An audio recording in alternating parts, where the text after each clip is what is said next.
Hello, welcome back to the Marni on the Move podcast, Boston Marathon Edition.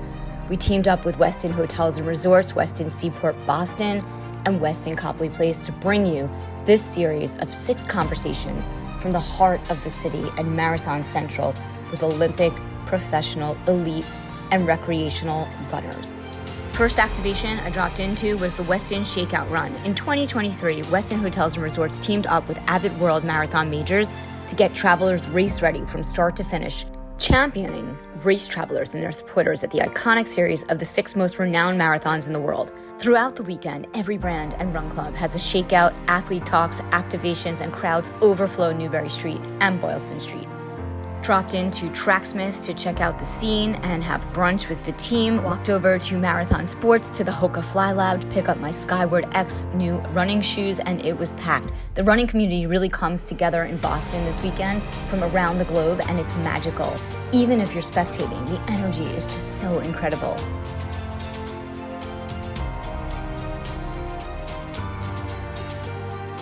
Today, on this episode of the podcast, I'm syncing up with Dana Crevier of Team Wilpers. Here comes Sise Lema from Ethiopia. More of the men's pack following behind. Here comes CJ Albertson, another podcast guest, and Zach Panning. Here come the lead women's pack.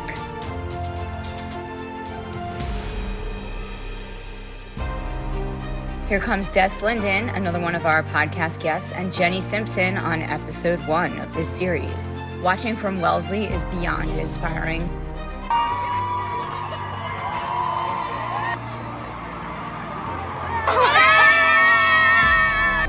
The Scream Tunnel is an experience you cannot miss if you're in Boston watching this iconic Boston Marathon.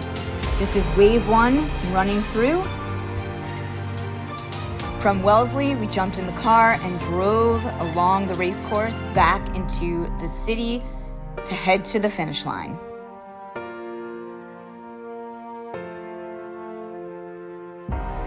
Feeling super inspired after spectating the marathon and filming all day, we went back to our hotel, the Westin Boston Seaport,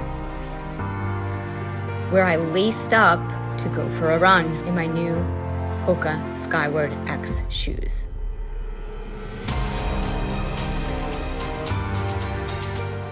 On the run, I thought about today's guest, Dana Crevier of Team Wilpers, runner and triathlete. He is here in Boston all the way from Maui for a second time, raising money on behalf of the Dana Farber Charity Organization, something he's incredibly passionate about.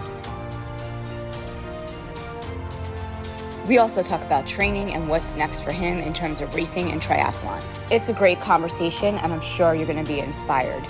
Just wrapping up my run here at the Seaport and heading back to the Hyper Ice. Yeah. All right, guys, we are here today with Dana Crevier in Boston at the Westin, and he is running the Boston Marathon. Dan, Thanks for being here. Sure, I'm happy to be here. So why Boston? What brings you to this lovely city? Well, it's kind of always been when you think of marathons, you think of Boston. And so as I started getting into running and started hearing a little bit about Boston and seeing what my times were and seeing that I'd qualified made me think about Boston. Last year was my first one. And so also I went to grad school in the area, so I have friends here. And so decided that it'd be really fun to come out here, run Boston, see my friends, all that. I mean, last year it was raining. Yeah. And you're here again. All right, so what did you love about the race last year, and what brings you back besides your friends, like about this particular course? Well, part of it, so I live in Hawaii, and so having it rainy and cold, actually, I perform so much better than I have in the past. I think I suffer in the heat a bit from dehydration, and just my heart rate gets a lot higher in the heat, so it was like really cold, especially at the beginning before we started. I was actually like shivering. Okay. But yeah, then last year. But then once I got going, it just felt so much easier from a hydration perspective and just not overheating. So it was a lot of fun that way. And then it was my first big marathon. All the other ones I've been at, it's been just a few hundred runners, and so just having the crowds and all of that was amazing. What other marathons have you done? So I've done a few back home in Maui. So I've done the Maui Oceanfront Marathon. I've done that 3 times now. That was my first one. I did it just before COVID, and then in 2022, back when it started up again. And then the Maui Marathon is another one in Maui. And then I've done the Kauai Marathon 2 times. And so then I did Boston last year, and then Chicago, and then I did Tokyo last month also.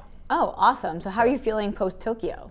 Oh, I'm feeling good. I recovered pretty quickly. I did a half marathon a couple weeks later, and that went pretty well. Yeah. And then I did a triathlon last weekend, so that's the thing I'm worried about recovering from a little bit more. But what I feel triathlon pretty good. did you do? It's called Lava Man. It's a Olympic triathlon on the Big Island, so it's a lot of fun. There's a lot of people from Maui that come over, and then there's a big party afterwards with Kona Brewing has a bunch of beer there, and so it's just a big party at the end. So that's fun. How did you get into running? Like what brought you into this sport? So for most of my adult life, I wasn't all that active. Like I had an elliptical that I used sometimes while watching TV or something. But then in January 2017, I got a Peloton. And I'm actually not sure why I bought it because I wasn't that into spin or anything, but I started using it and I just got really addicted. And so I especially like the Power Zone classes with Matt Wiilpers. That's why I'm kind of Team Wilpers. Yeah. But it was all very structured, and then you could see your progress as you went. You could just take these FTP tests and see how much better you were. And so I was using it every day. I just really loved it. And then I moved to Maui in 2018, and then it was actually Lululemon was having they have events every week, and they had a run, so I decided to try that and just met some of the running community there. And I didn't know what I was doing at all at first, but just started doing it and just really enjoyed it. And then again, kind of there, seeing the progress as I was doing things, and then everyone was very encouraging about trying like a 5K, a 10K, a half marathon, and just I don't know, got kind of hooked on it. And so your first class, was it with Matt? Like you started out taking his Power Zone classes. Yeah, on the Peloton, and then running. I listened a lot to the. I don't have a treadmill or anything, but I was still doing like the outdoor run classes on Peloton. So I listened to a lot of Bex Gentry's classes, and there wasn't that much content, so I'd end up listening to the same ones over and over again. And I could even like tell how I was progressing by like when I hit certain parts of the audio. Like, I'm further than I was last week when I was here. So that's interesting. So you don't have the treadmill. Would you ever get it? Well, they don't even sell it in Hawaii, so I don't know that I could. But I tried the new Wahoo one at Marathon Sports. How is it? Have you heard about that one? Yes, I did. So, they revealed it at TRE last year. Yeah. It's really cool because as you run faster, as you move forward, it starts automatically going faster. And they had it hooked up to Zwift, so it had the hills and stuff like that. Yeah, I love Zwift. Yeah. So that was pretty cool. But I can run outside just about all the time, so it's hard to justify a treadmill. Yeah, I know. I mean, I love the treadmill, but I have to say that like taking the classes from Peloton is game changing. Like all through the pandemic, I love Bex Gentry. I love her classes. I love her music. I love her vibe. And then also Matt Wiilpers, of course. Yeah. But Matt and I have been friends for a long time. And then I like taking Olivia Amato's class because I'm really into that kind of like upbeat, dancey music. Yeah. And I like binged all those classes during the pandemic. And I remember saying to my partner, like, we need to get this treadmill. Yeah. And she was like, kind of ignoring me. And then, one day she was like, we should get this treadmill. And I'm like, yeah, let's get the treadmill. That's a great idea. And I'm so glad we have it every day. Yeah, I use it a lot, like if I'm traveling or something, I'll use a treadmill in the... You can still do the classes, since you have the bike, right? Right. So, yeah. Yeah, and so then actually in Tokyo, I ran into Bex on the run. It was really cool. So I saw her out there and then was kind of running near her for a long time. And so that was really cool. I got to say hi to her. And then actually I finished right about the same time. So I got to see her right at the end and everything. So that was amazing. What was Tokyo like? Had you been there before? I actually spent a summer in Japan when I was in college, so I've been to Japan several times. So it was it's always different because before a marathon you can't do much, and it's such a walking city too. Like ended up still getting like 20,000 steps a day when I was trying to not be doing too much. But then we got to spend some time. So my wife was there, and then a few friends were in town too, and so we got to go all over Japan afterwards too. How far is that from Hawaii? It's closer than here, so it's like an 8-hour flight or something like that, and it's only a 4-hour time change, and it's in the direction that makes it easy to get up early. Yeah, and so are you going to do it again? I think so. It's got the lottery, and the charity part was kind of weird there, how that all works. But I think I'll probably, throw my hat in the lottery a few times and see. Yeah, awesome. And so you're also a triathlete, because Team Wilpers. Yeah, I'm new to it. So actually, so I was just doing all the running stuff on my own. So like the first, I guess, 3 marathons or so I did was just on my own, and then I decided I wanted to get into triathlons, and that's when I decided I should probably get a coach for that, because there's just so much more to learn and everything. So that's when I reached out to Team Wilpers and started getting the coaching there. You work with back at Team Wilpers. Correct. She's your coach. Yeah, and so she's got tons of experience in this stuff. So yeah, she's amazing. And she's also great at just, it's not like I have this simple thing where I'm going to do this marathon in the spring and this one in the fall, so I need a marathon. It's like, a triathlon here, or a marathon here. Like it's just, and then, being on vacation maybe somewhere. So she's able to just juggle everything and just make it all work. And it's great because I don't have to think too much about like how I would try to plan it out. And, yeah.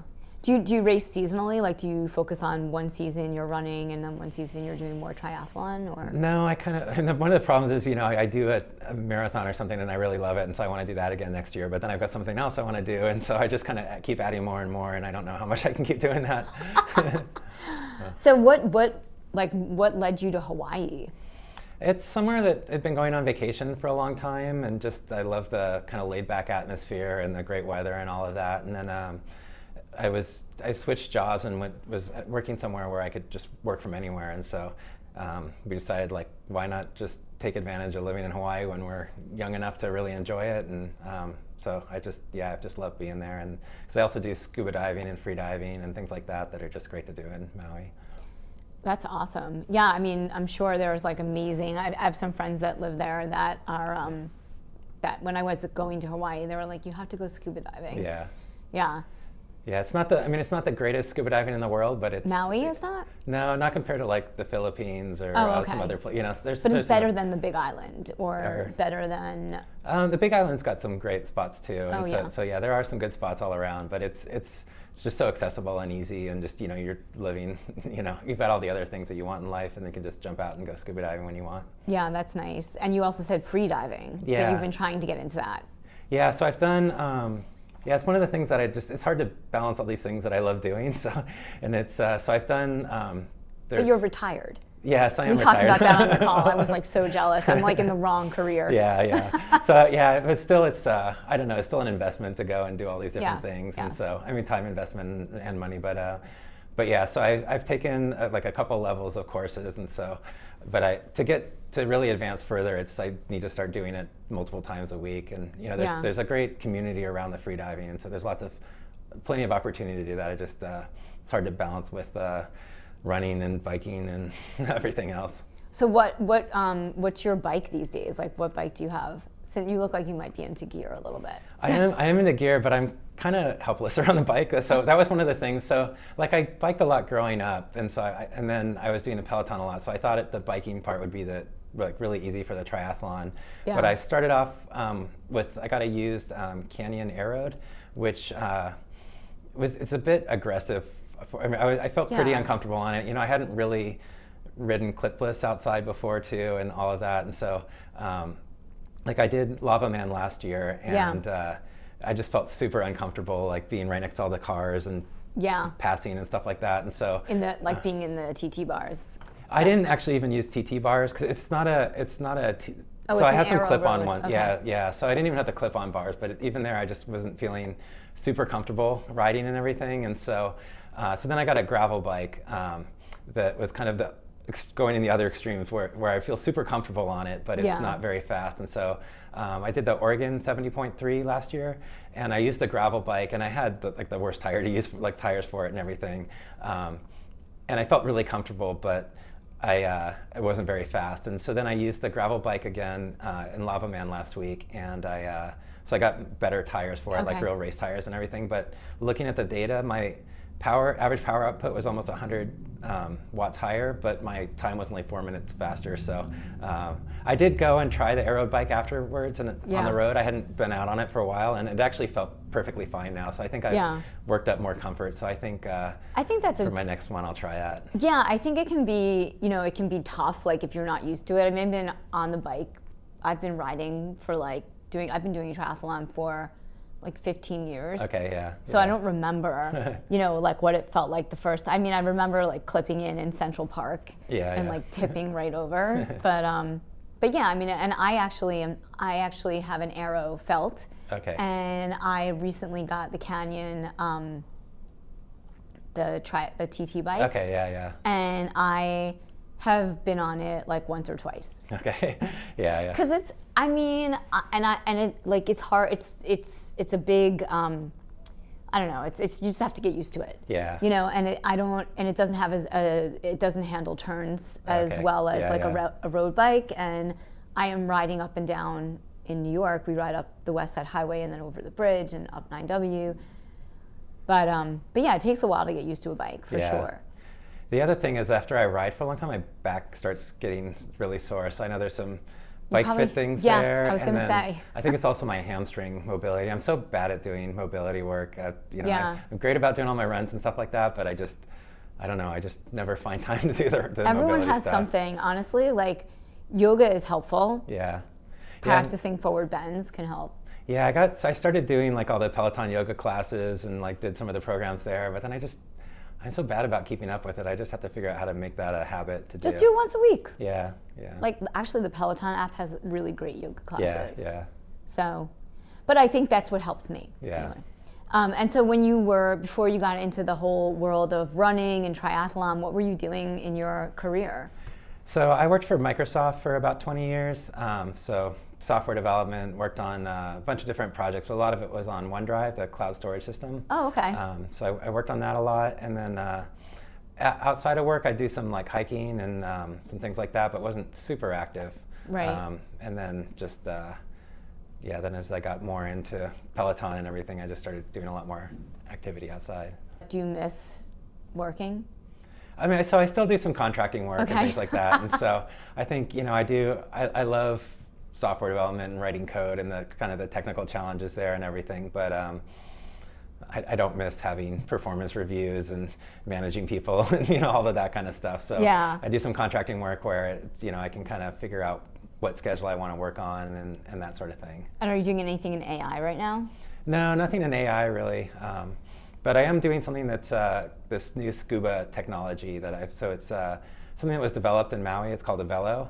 So basically with scuba, normally you have you done scuba diving or anything? Once. Okay. Yeah. But I don't know if you remember, you kind of have this vest thing that you fill with air. Okay. So the problem is as you breathe, you get lighter over time through your dive, and so you'll start floating. Floating up to the top. So what you have to do is you kind of start with some air in this vest, and then you can, as you breathe, you can let out some of the air and things like that. But then the problem is that as you go up and down, as you go up, the air in that vest is going to expand, which will make you more buoyant, which will make you go up more. Too fast. And so you kind of have to like be playing with that all the time to get it settled in, and then you also have to wear a bunch of extra weight. And so what the Avelo system does is it eliminates that whole BCD vest, and instead the tank has the air is all in a bladder, and then you can it has a pump that can pump water into the rest of it. So it's more like a submarine, and so you don't need that vest, and you need a lot less weight. And then so once you get in, you pump some water in to get neutrally buoyant, and then you're neutrally buoyant at all depth once you're there because there's no compressible air spaces. And then just as you breathe air over time and you lose some mass, you pump some more water in, and it gets you neutrally buoyant again. And it's just such a much better experience. That's amazing. Is this available for people to buy now, or it's not available to buy, but there are several dive centers where you can go and get certified and use it. Okay. And so they're actually all spread out throughout the world right now. So, yeah. Amazing.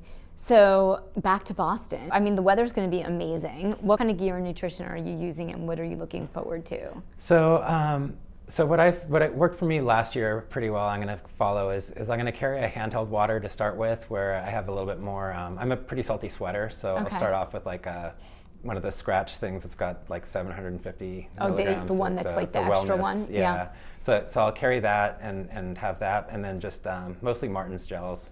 I think they've worked really well for me. They're pretty, they don't have a strong flavor, so you don't get too sick of it. And the consistency is nice too. It's some of the some of the ones that are very watery, like you end up spilling them on my hand, and my hands get all sticky and stuff like that. So that works pretty well. And so I try to take one about every 5K or so. Okay. So I luckily my stomach's been pretty good on long runs where I can just keep going and all that, and then I'll just be drinking as much water as I can along the course. And so do you stop at water stations also, or are you just are you calculating okay, I have 750 grams of sodium in my water bottle, and my water bottle is 20 ounces, and I need to drink this by X mile, or? No, I'm not. You're I'm not that dialed in. Yeah, just so we'll probably drink that within the first I don't know, 3 or 4 miles. Okay. Because it's like a 500 milliliter handheld. Yeah. And I'll just be taking water and Gatorade and don't. The rest of the time. Yeah, just kind of take them as I go. Okay. Yeah. And what's this supposed to be? It's supposed to be nice out, right? It's supposed to be in the 60s. Yeah, it keeps changing. It looks like low 60s maybe. So that feels like 70 by mile 4. Maybe, yeah. Yeah. Yeah. I was saying I tend to do much better in the cold, so hopefully it's cold enough that it still feels like I get that. I don't end up being too sweaty and all that. I thought Tokyo actually got a little warm in the sun and everything. So I was a little warm by the end, but not too bad. Not compared to Maui. Yeah. And so after this race, what's next for you? Well, there's a half marathon in Maui the following weekend that I may or may not do. I'll see how I'm feeling. So last year, actually, my hamstrings were really hurting afterwards, so I couldn't really run for a while. So, but then I've got the Hawaii 70.3 on June 1st, and then not much during the summer. There's a kind of a fun 50K on Maui that's not really an official race or anything, but it's kind of a fun one that I'll do. And then in the fall I've got Sydney, Berlin, and New York. So it'll be a busy fall. Cool, that's awesome. So you're gonna be in New York. Yeah, I'm doing New York also. Awesome. So do you travel from Maui a lot to the other islands, or do you ever go to French Polynesia? I haven't since going to Hawaii. I did go once with my parents, on a cruise in Tahiti, so that was a lot of fun. Yeah. But I haven't gone back there since. It's actually fairly close. We thought about it, because there's direct flights from Hawaii. Yeah. There's a group called the Coral Gardeners. Okay. And they help restore the reefs. Do some volunteer work doing water sampling on Maui. So we go out every 3 weeks and sample the water and measure a bunch of the different properties, and then we also send off some samples for some labs to do some other work. And so Amazing. There's a good history over many years of the quality of water at a bunch of different sites, and they can use that to figure out policy changes and that sort of thing. That's cool. Very interesting. Well, Dan, this is great. Thank you so much for being on the podcast. Thank you. Have fun on Monday.